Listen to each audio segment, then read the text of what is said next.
তুই কত বড় সুফি হয়েছিস রে পাগলা, যে তুই এখন কাওয়ালির নামে, নবী প্রেমের নামে, ইশকে রাসূলের নামে, মিলাদে নবীর নামে বিভিন্ন নাম দিয়ে, ঢোল নিয়ে, তবলা নিয়ে, বাদ্যযন্ত্র নিয়ে, বিভিন্ন হারমোনিয়াম এবং বিভিন্ন ধরনের এই সমস্ত জিনিসপাতি নিয়ে এবার তুই চেতনার গান গাচ্ছিস, আল্লাহর কথা নবীর কথা সুরে সুরে বলছিস, তো সঙ্গে বাদ্যযন্ত্র মিশ্রিত করা হচ্ছে।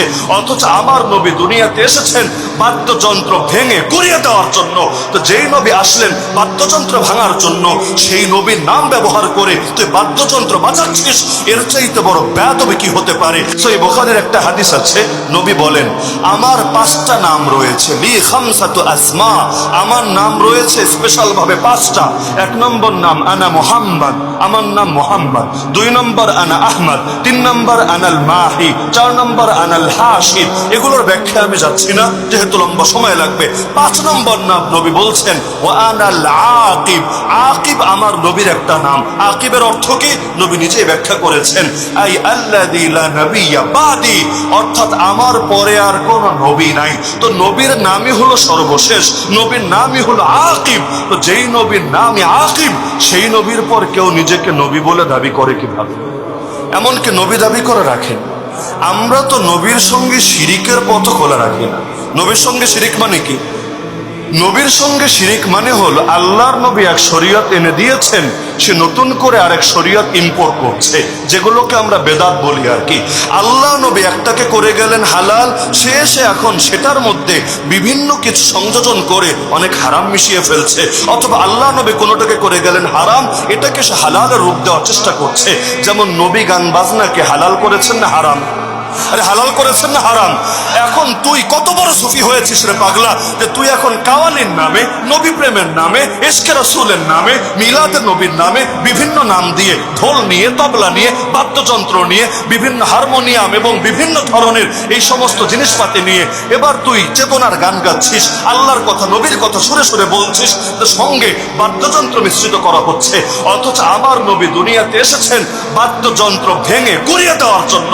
তো যেই নবী আসলেন বাদ্যযন্ত্র ভাঙার জন্য, সেই নবীর নাম ব্যবহার করে তুই বাদ্যযন্ত্র বাজাচ্ছিস, এর চাইতে বড় বেয়াদবি কি হতে পারে? কেউ যদি গান বাজনা করে একদিন হয়তো তওবা নসিব হবে, কিন্তু কেউ যদি এই জাতীয় তরিকায় নবীর নাম, রবের নাম, কোরআনের নাম, দ্বীনের নাম ব্যবহার করে এই জাতীয় কাওয়ালি করে আর গান বাজনা বাদ্যযন্ত্র মিশিয়ে থাকে, ও তওবা করবে কবে? ও তো এটাকে পাপই মনে করে না। পাপ মনে না করলে তওবা নসিব হবে কিভাবে?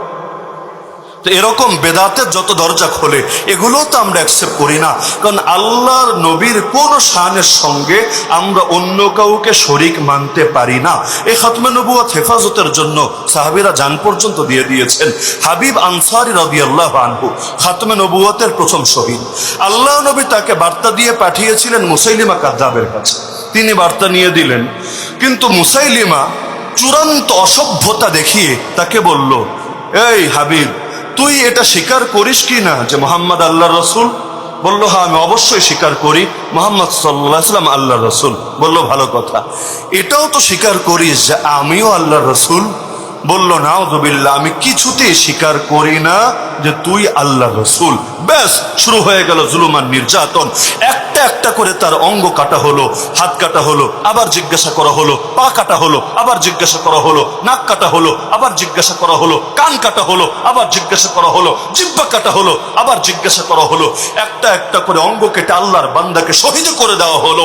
তো শেষ মুহূর্ত পর্যন্ত, জান দেওয়ার আগ পর্যন্ত এই কথাই সে বলে গেল।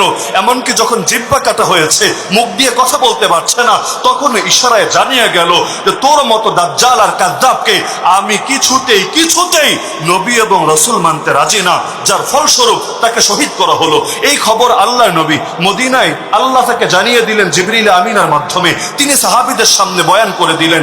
এই সংবাদ যখন তার মায়ের কাছে পৌঁছলো, যার নাম কি আল্লাহ ভালো জানেন, ইতিহাসে তিনি স্বর্ণাক্ষরে লেখা আছেন উম্মে হাবিব নামে, মানে হাবিবের আম্মা নামে। তো উম্মে হাবিবের কানে যখন এই সংবাদ পৌঁছলো, সঙ্গে সঙ্গে তিনি আল্লাহর নামে কসম খেয়ে বললেন, আরে আল্লাহর কসম করে বলি, লিহাদাল ইয়াউমি আরদাতুহু, আজকের এই দিনের জন্যই তো আমার বাচ্চাটাকে দুধ পান করিয়েছিলাম।